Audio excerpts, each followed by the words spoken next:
Hey everyone, this is Corine La Font, your favorite radio host, your only radio host, and favorite girl, of course, broadcasting to you from the lovely island of Trinidad and Tobago in the Caribbean on Between the Lines. And you know how we do it here on Between the Lines. We are above ground people on Sunday. What day is it today? Is it December 8th, 7th, 9th? I lost count. It's December. And so we are a few days away from celebrating the best season ever to me, Christmas, and a few weeks away from celebrating a new year. Imagine that. We were just celebrating 2024 people. Now we're going into 2025. You have to learn some new numbers and don't make that mistake when you're writing up those forms and put 2024. Okay? Some people are still writing 2023.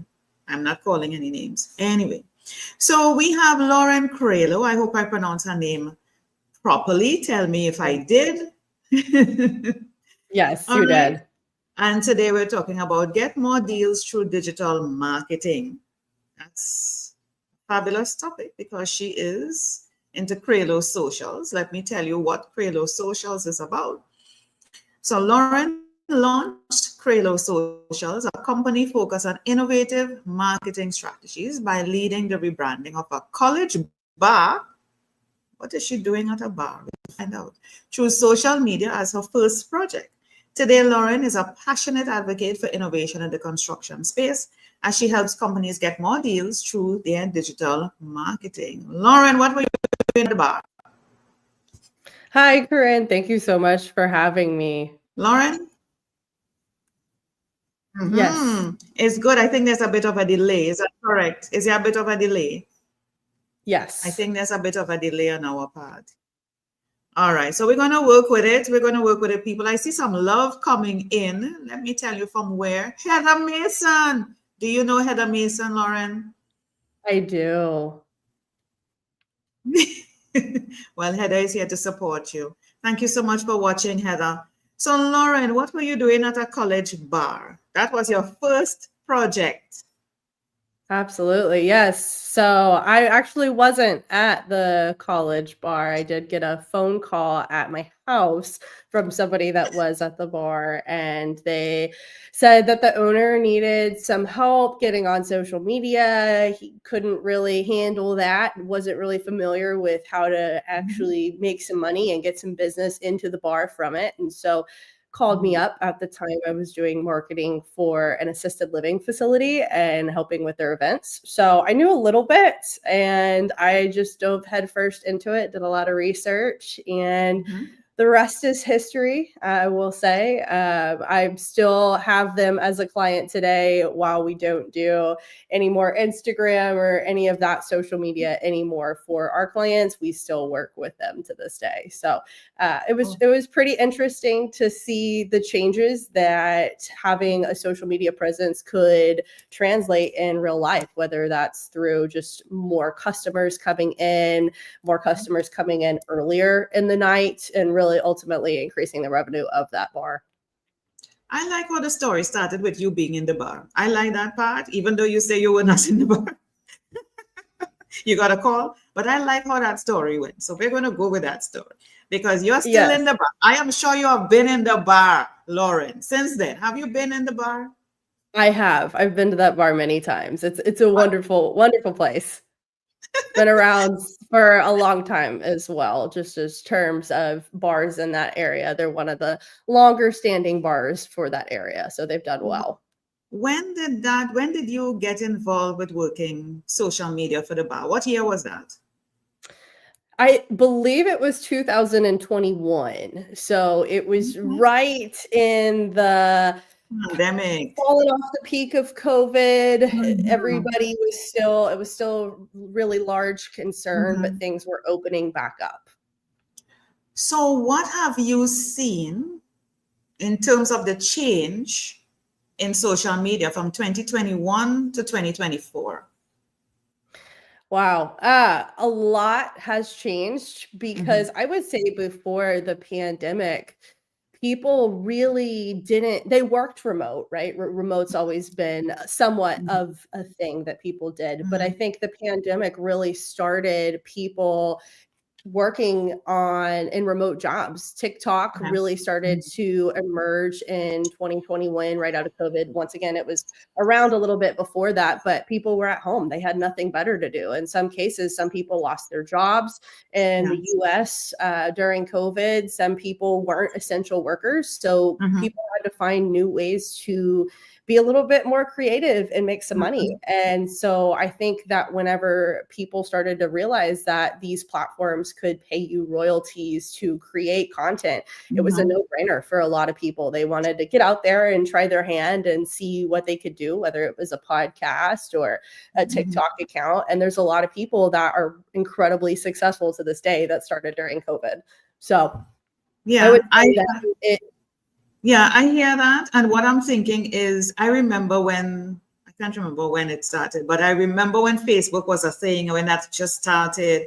And this whole social media beast, I call it a beast, started because it's something that could be out of control. People thought back then that you had to be on Facebook, you had to be on Instagram, you had to be on Snapchat, you had to be on Twitter, this, that. And it's overwhelming. And people were still trying to decide, should I just stick with Facebook? Should I just stick with LinkedIn? Should I do three? Everybody is saying to do this, and that.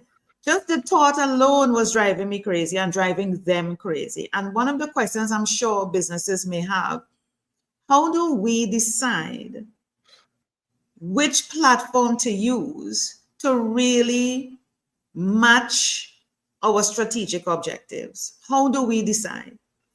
Yeah, that is such a wonderful question, Corinne. I'm so glad that you asked that. A lot of businesses have a hard time, or I would say business owners have a hard time funneling through that noise, especially if they're a smaller business owner and they don't necessarily have the same resources that a larger company might have to help them determine what platforms to be on. In a lot of cases, it is up to that business owner or some people. A lot of times, the business owner or maybe a spouse of the business owner or kid, right? And when you hear that some businesses were successful on TikTok, you might think that you also want to be on TikTok. And that's not always the case. So I always start by encouraging my customers to really, or just people in general, really think about what it is that you are selling, what it is that your business is about, right? So if you are selling let's say headphones, right? You come up with this new brand of headphones and you're targeting younger people that might be in that podcast space, but then also in the YouTube space, right? Maybe some long form content creators. You might want to reach them on a platform like YouTube that they're constantly posting on, they're constantly trafficking. But a lot of people that I run in the day-to-day with are construction professionals, and a platform like YouTube would absolutely be helpful for them, but it might not be the best platform for them to be on to reach more general contractors or to reach more distributors. So you really have to think about where your audience is going to go, and you can decide what platforms for there to go based on that. That is interesting. What would be the steps you would suggest to somebody to take to decide? Because that is a very, very good tip you shared. But some people don't know, some businesses don't know to be able to target, should I stick on Instagram? Should I stick on YouTube? Should I do one? Should I do three to try and capture them? I don't think it's a one size fit all kind of thing, a plaster you put on and How do you decide, if you were to share a tip with the audience, to determine where their target audience is, to be able to say, okay, if you're doing headphones, of course, probably YouTube or Instagram, depending on the age demographic as well. How do you help them decide where to go or to find out the type of audience they have? Yeah, that's another great question. So, really just looking at where your sales are coming from. If you have demographics for your business where a lot of your audience is maybe in that 35 to 55 age range, then you can select a platform maybe like LinkedIn. But it really is not just going to be their age or their gender. You got to look at a little bit more than that. So I would suggest writing it all down. If you're a smaller business, you don't have any kind of tracking for this, write it all down. Get a Google Doc, Google Sheets, and just make a what we call a buyer persona and really get a good idea of who it is that you're selling to. So you start with their age, their gender. I know that there's all different types now, so you can start a little bit more broad and we continue to narrow in, right? So from there, you figure out what problem are you solving for them, right? So if you are selling, let's say something that maybe like a hammer, right? Really simple, some tools, right? If you're selling some tools, who are you selling these tools to? What problem are you solving for them? Do they have a more specialized problem where they can't just go buy this hammer at Walmart or Target, right? What are you doing that's different? And so figure out the why these people would be buying from you. And then that can help you to further narrow it down. And then the last thing I would really recommend is figure out their job titles. That's a big one. If you are trying to target people in the construction industry that are executives, they will probably be on LinkedIn for business more than they're going to be on TikTok for business. So the main things that I would do, start with the age and the gender. Those don't really matter as much, but they can give you a good idea when looking at platform demographics, and you can figure out where people are going in what age ranges. Then I would go and figure out what it is that you're solving for them, how you can help them, and are they going to be researching those things on the platform that you're trying to advertise on. And then you would go into that last thing. Here's another question for you. I have noticed that you create content, right? The graphics, the videos, short form, long form, and people take that same content and put it on every platform. They put the same thing on Facebook, the same thing on LinkedIn, the same thing on Twitter, whatever. I am like, does that make sense? Does that make sense? Is there a particular personality of Facebook, a personality of LinkedIn, a personality of Insta, a personality of TikTok, etc., that you decide, because that's all part of strategy, and we're talking about getting deals through digital marketing, right? How do you decide what to feed those different personality platforms? Yeah. So it depends, honestly, on the size of your marketing team. It depends on your budget, right? And a lot of people have a limited budget when it comes to marketing. So you can't necessarily take a different approach to each platform because that might be really unrealistic for some people. So I don't think it's a bad idea. You just have to be a little bit creative about how you do it. So if you have a video that you recorded on a job site, let's say, and you want to educate, going off my tools example, right? You want to educate people on how your tools improve doing jobs or cut the job time in half, right? So maybe on LinkedIn, you want to primarily take that education perspective and really educate people on LinkedIn, and you take that video, you transcribe it. They have free AI tools that can help you transcribe that video, and you can make an article on LinkedIn for your company page. And then if you're using YouTube, you can take that video and then post it on YouTube. And then for something like Facebook, you can clip it up and then you can take that same video and put the clips to Facebook. So even though it all stemmed from that one video, you're actually able to make so many different types of content with it that's specific for that platform. Yeah, repurposing. Could you give, I know people always looking for guarantees. And when I say the word people, I'm talking businesses here and even individuals, because there are people who are individual sole proprietors, solopreneurs, fempreneurs, as well as they could have hundreds of people. What would be a realistic turnaround time when you invest financially or time-wise into a social media digital strategy? Yeah, it really depends on what exactly you're doing and what you're selling. If you have the right platforms for your business right away, you speak with a consultant, maybe LinkedIn is the platform that you want to be on.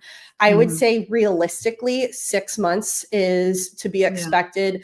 Obviously, in the first month even, you will see that increase of traffic. And as long as you're targeting the right people and people that could buy from you, your numbers will continue to go up as far as people that are seeing your content. And usually about 6 months is when people start to see some leads come in from that social media that are ready to buy. Now, when you look at social media, we're talking about getting more deals. We're in business, Lauren. We're in business. We want to make money. We want to get clients, right? You put out something on social media, and there are people who just like. They're just like, passive, like, congrats, like. They don't have to engage where they might refer you to somebody, or they're not requesting consultation to know more about your business. They're not clicking on that link. What are the sort of KPIs you would use as a social media professional to advise persons to know when is this thing going to make an ROI for you, a conversion?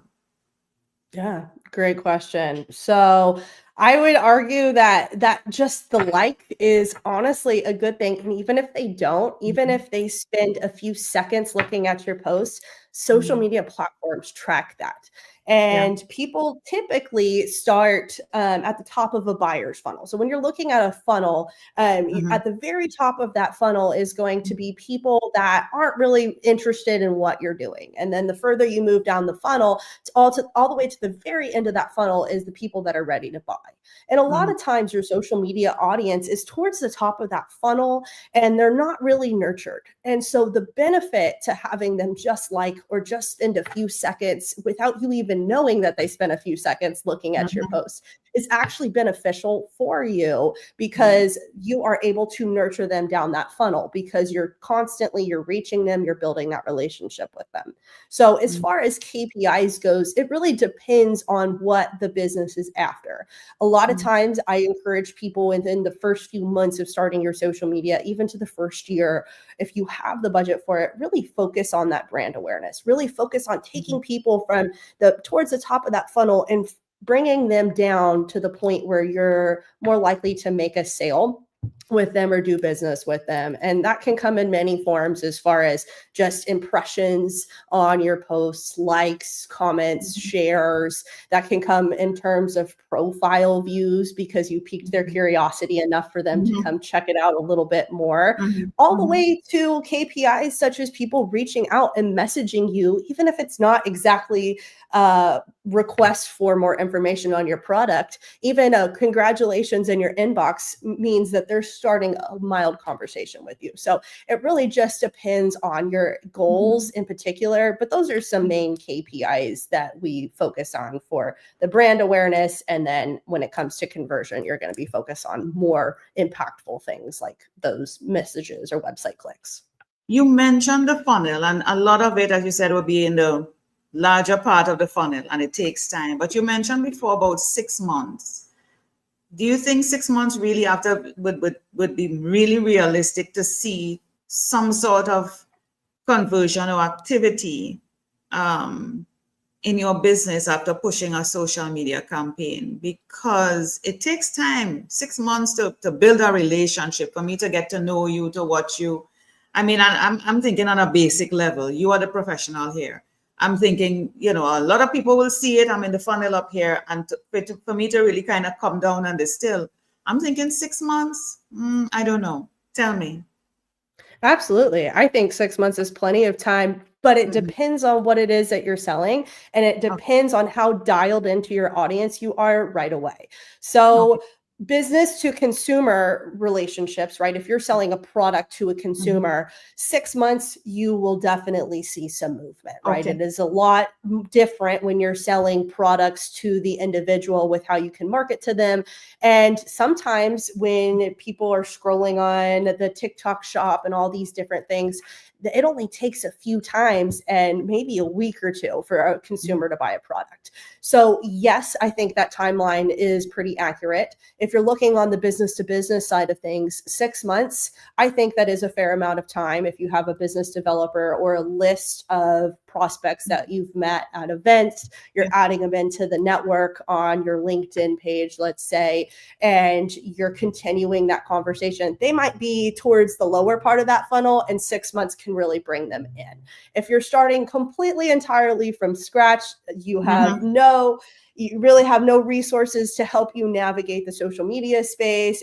Or let's say you do, and you did select the right platform, but you haven't met a lot of people in person, and you're really trying to get maybe a startup off the ground, and you don't have a lot of in-person connections, then it will be a lot longer than A 6 months. little But longer. really, it's up to the business itself, who you're selling, how much, and making sure that you're targeting the right people right away.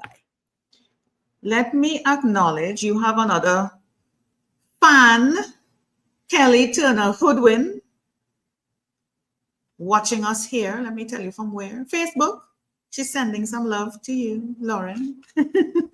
That's sweet. Hello. Yes, yes. So here's the thing. We are solopreneurs, Lauren. Solopreneurs, fempreneurs. We are doing cooking, washing, everything in the business. The ideas maker, the implementer, the everything. And here comes Mr. Social Media, who is just consuming us, and we have to engage with the Laurens, we have to engage with the Corines and the Heathers and the who and the who. It is taking us time. It is taking away from us. How do we proportion our time? Being the creative person, being the implementer, being the social media, and it's just one. Yeah, that is a question that I would love to be able to answer a little bit more confidently. So for me, I have personally a really difficult time dividing that line, because as a founder, you are always on, whether it's your team members contacting you about something, because nobody sleeps on social media on the weekends. So I will say, what is it with these people? 3 o'clock in the morning. Don't ask me how I know that. But 3 o'clock in the morning, they're up. Yes, I would say it's very challenging. There are some ways that I have taken, they might not work for you, but they've worked really well for me. I've personally been working on setting boundaries. So from Friday to Sunday, with this being the exception, from Friday to Sunday, I have a setting on my phone that I can turn on that actually filters particular apps from notifying me. So I don't get messages from any social media platforms. I don't log into any social media platforms. And I almost try to just keep my phone as a watch on those days. And so that really helps me to take a step back. And I'm very fortunate. I do have some teams behind me. So I do have some people that are able to put out fires if they were to happen on the weekends. But I've been really very blessed to be able to take a step back and be able to You take have some a time team, off. Lauren. You have a team, and you have a boundary app. But for those of us who are just the one person wearing the cape and the big S on our Yeah. chest, what would you say to us? I would say leave it. Set your boundaries. Set yourself 2 days. If you want 2 days off a week, you want 1 day off, and commit to it, because it is not feasible for somebody. I mean, people do it, right? But if you are really serious about setting boundaries for yourself, it is not feasible to break those boundaries. If you say Thursdays are the days that you're not going to be on your phone, let Thursday be the day that you're not going to be on that social media, and really stick to it. And even small steps, right? If you are a social media manager, because before I had a team, it was just me, myself, and I. So I worked for the bar and they had weekend traffic, right? So you have to be most on the weekends. And then I worked for other companies that were Monday through Friday. And so I would try and time block my day where I could at least find some time where I wasn't on my phone. And then over time, you're able to hopefully build out a little bit more time. But biggest piece of advice is set a boundary and stick to that boundary, because it is very demoralizing when you are not able to stick to it because something happens, and then it at the end of the day could present some resentment. So there's a disease going around, Lauren. I don't know if you've heard of it. I am going to name it right now. That connectivity to the phone. That's that sort of mental health where you cannot let go of the phone, Lauren. So when you're talking about setting a boundary, who is setting the boundary on us to stay away from the phone? that's you. I mean, you're the only one that can set the boundary for you, right? So you decide what it is. If what it is that you might want to set some Mhm. time away from. I know there's social media managers out there Yeah. that just they still enjoy being on social media themselves, but they don't want to do client work. So Yeah. it's all about figuring out what it is that is going to make you happy, what you want to implement for yourself, and nobody else can help you. That is something that you're going to have to be able to make that switch. Therapy. I think we need some social media therapists. Yeah. So, Yeah. Yeah. yeah, we need to sit down in the chair and discuss our social media issues with the phone, that type of thing. I have one more One question for you. Go ahead, Lauren. Go ahead. I want to add something too. It Mhm. is if there is somebody out there that is they don't think that this is even possible for them. They don't think that they could take an hour where they're not on their phone. They want to, but they just don't feel it's possible. One Mhm. thing that I did whenever I was in that space, because I have been there, is I would go to the gym. That was the place that I could release some energy, and I would get on the treadmill because I could walk and still be on my phone, and I would sit there and I would answer DMs, or I would go through and I would respond to comments, or I'd engage with target audience members. So I was up and I was active, but I was still able to get my work done. And that was a good balance for me. So whether it's going on a walk or maybe sitting outside and Mhm. maybe finding that hour in your day where you can do both, that might be a good start as well. Good tip. But I don't want to be walking on a treadmill or in the gym and on my phone. I'm gawking at the guys, Lauren. I'm gawking at the guys. So I think I would have a very easy time implementing that suggestion, but I'll be throwing away my phone and gawking at the guys. Okay, Hey, to each their own. thank you very much. Support me, Lauren. Support me. Okay. Yes, absolutely. We all have done it. Lauren, organic versus paid. A number of people feel in boosting. I don't like boosting content. I don't believe in it. I don't support it. I prefer organic. I am a genuine building relationship type of person. I don't believe in paying for these things. Organic versus pay, does it really give you ROIs? Does it do anything Yes. for anybody?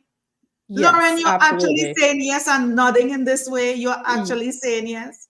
Yes, it depends on the platform once again, but the one thing that I always tell people is you're not going to build a house without a foundation. You need some kind of foundation before you build that house on top of it. A lot of people have the understanding or the misconception that they need to start boosting posts right away or putting money into the social media platform before the house is even built. Mhm. And they are a lot of times unsuccessful. They do have some success, but not as much as they would if they had that foundation. And so, yes, there's absolutely a place for paid advertisements on social media. I think that's a Yeah.